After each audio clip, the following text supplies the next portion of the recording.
Baiklah, Assalamualaikum warahmatullahi wabarakatuh. Kembali lagi di channel Gurobat21, media informasi dan edukasi untuk guru dan pelajar Indonesia.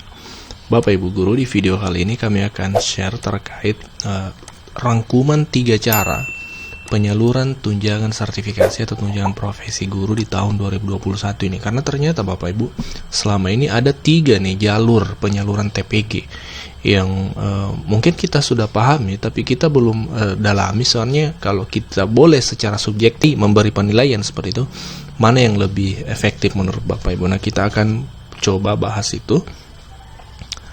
Baik, nah kita akan membahas 3 teknis penyaluran TPG secara subjektif tentunya. Mana yang oke nih menurut Bapak Ibu setelah kita bahas 3 cara teknis penyaluran TPG tersebut. Yang pertama, kita mulai ya Bapak Ibu pembahasannya. Jadi ini sebagai pendalaman informasi dan supaya Bapak Ibu paham teknisnya seperti itu. Yang pertama, untuk naungan Kemenak itu tunjangan profesi guru itu penyalurannya itu per bulan seperti itu. Ya, sebagaimana kita ketahui di tahun anggaran 2021 ini Kemenak mengeluarkan petunjuk teknis ya. Ada surat petunjuk teknis penyaluran tunjangan profesi guru bagi guru madrasah. Nah, di sini dijelaskan Bapak Ibu bahwasanya memang Kemenak itu terutama di masa pandemi ini menyalurkan TPG secara per bulan. Di bagian B ya, kita lihat mekanisme pembayaran. Ya, di bagian nomor 3 itu ada pembayaran tunjangan profesi dapat diberikan secara bertahap atau setiap bulan sesuai kondisi masing-masing satuan kerja. Jadi memang ada opsi yang disediakan oleh Juknis ini kepada kantor wilayah Kemenak di setiap provinsi untuk menyalurkan TPG itu setiap bulannya. Dan itu memang dilaksanakan oleh banyak daerah. Mungkin sebagian daerah ada yang tidak melaksanakan, memilih opsi tetap per triwulan, tapi ternyata banyak daerah yang sudah melakukan itu Bapak Ibu. Nah, Bapak Ibu, salah satu contoh yang kami angkat di sini adalah dari Jateng Kemenak ya, untuk Kemenak Jawa Tengah. Itu di sini TPG PAI direncanakan cair awal April 2021. Di sini dijelaskan ada salah satu poin yang menarik Bapak Ibu, bahwasanya untuk pencairan selanjutnya akan dicairkan setiap bulan sekali pada bulan berikutnya. Pencairan TPG selanjutnya diupayakan 1 bulan sekali. Misalkan TPG bulan April akan cair di awal Mei. Jadi memang melaksanakan Juknis tadi akan dicairkan setiap bulan Bapak Ibu. Ini sekali lagi untuk naungan Kemenak ada opsi penyaluran per bulan seperti itu. Nah, sekali lagi Kemenak per bulan. Sekarang kita masuk ke teknis penyaluran yang kedua ya. Untuk ada juga penyaluran TPG non PNS Kemdikbud ya. Honorer Kemdikbud itu langsung dari pusat. Jadi tetap verifikasinya melalui dinas pendidikan atau di kabupaten atau kota Bapak Ibu, tetap di sana verifikasi, tapi adapun tunjangannya atau anggarannya itu dananya itu ditransfer dari pusat langsung ke rekening guru penerima TPG non PNS. Ini teknis penyaluran yang kedua. Kita ada aturan yang mengatur itu. Nah, di sini Bapak Ibu kami perbesar ya, di Persesjen ya, Peraturan Sekretaris Jenderal Kemdikbud nomor 6 tahun 2020 ini mengatur tentang petunjuk teknis pengelolaan penyaluran tunjangan profesi dan tunjangan khusus bagi guru bukan PNS Bapak Ibu. Kita lihat di salah satu poin dalam peraturan ini. Nah, di sini ada pembayaran tunjangan profesi. Di sini dijelaskan di poin A, Pusat Layanan Pembiayaan Pendidikan. Jadi Pusat Layanan Pembiayaan Pendidikan adalah salah satu bagian dari Kementerian Pendidikan ya.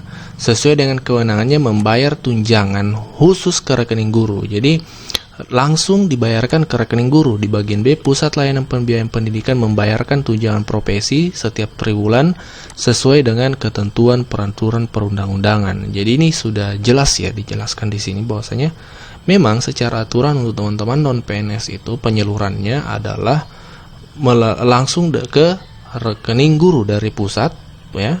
Khususnya dalam hal ini Pusat Layanan Pembiayaan Pendidikan yang di bawah naungan Kemdikbud, Kementerian Pendidikan dan Kebudayaan, menyalurkan langsung ke rekening guru seperti itu. Nah, ini salah satu hal yang menarik nih untuk kita ketahui. Ternyata bisa ada opsi seperti itu. Nah, kita masuk ke teknis penyaluran yang ketiga untuk teman-teman PNS daerah seperti itu. Nah, untuk teman-teman PNS daerah penyalurannya itu tunjangan profesi guru PNSD umum ya, PNSD sekolah umum maksudnya di sini, bukan PNS yang di sekolah Kemenak. PNS di sekolah umum ya, SD, SMP, SMA itu lewat RKUD, rekening kas umum daerah. Jadi perbedaan signifikan dengan TPG non PNS non Kemdikbud adalah kalau non PNS atau honorer itu langsung dananya ditransfer dari pusat ke rekening guru. Kalau tunjangan profesi guru PNS ya yang ada di sekolah umum SD SMP itu penyalurannya dari pusat, kemudian ke rekening kas umum daerah dulu, baru daerah yang menyalurkan ke rekening guru. Jadi ada 2 tahapan yang dilalui. Kalau non PNS kan langsung seperti itu.